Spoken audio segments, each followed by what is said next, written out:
കണ്ണൂർ ജില്ലയിൽ കർഷകരുടെ പ്രതിസന്ധി തുടരുന്നു.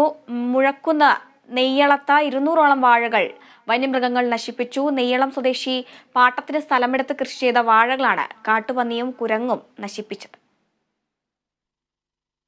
വിലയിടിവിന് പുറമെ വന്യമൃഗശല്യവും വർദ്ധിച്ചതോടെ കഴിഞ്ഞ 16 വർഷമായി കരവാഴ കൃഷി നടത്തുന്ന രമേശൻ കൃഷി ഉപേക്ഷിക്കാൻ ഒരുങ്ങുകയാണ്. 40 വർഷമായി രമേശന്റെ ഉപജീവനമാർഗം കൃഷിയാണ്. 2000ഓളം വാഴകളാണ് രമേശൻ ഇത്തവണ കൃഷി ചെയ്തത്. ഇടയ്ക്ക് കാട്ടുപന്നി ശല്യം രൂക്ഷമായിരുന്നെങ്കിലും ഇതൊന്നും വകവയ്ക്കാതെയായിരുന്നു കൃഷി തുടർന്നത്.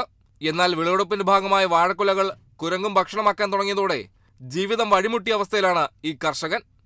ഈ 16 വർഷമായി മലയിൽ കൃഷി വെക്കുന്നത്. ഇതുവരെ ഇങ്ങനത്തെ ഈ തരത്തിലൊരു പന്നീൻ്റെയോ അനുഭവം വരും, പക്ഷേ ഇത്ര കൂടുതലായിട്ട് ഇതുവരെ ആയിട്ട് വന്നില്ല. ഈ നിലയിൽ പോലെ ഇനി വരും വർഷങ്ങളിൽ മലയിൽ കൃഷി നടത്താനാവില്ല എന്നാണ് തോന്നുന്നു.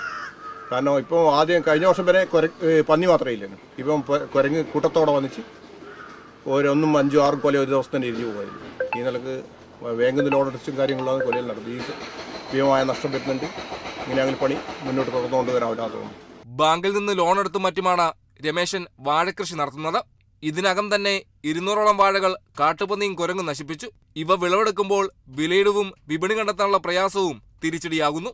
മലയോര മേഖലയിലെ ഭൂരിഭാഗം കർഷകരും അനുഭവിക്കുന്ന പ്രയാസങ്ങളുടെ നേർക്കാഴ്ചയാണ് രമേശന്റെ ഈ കൃഷിയിടം. Kerala vision news, Kannur.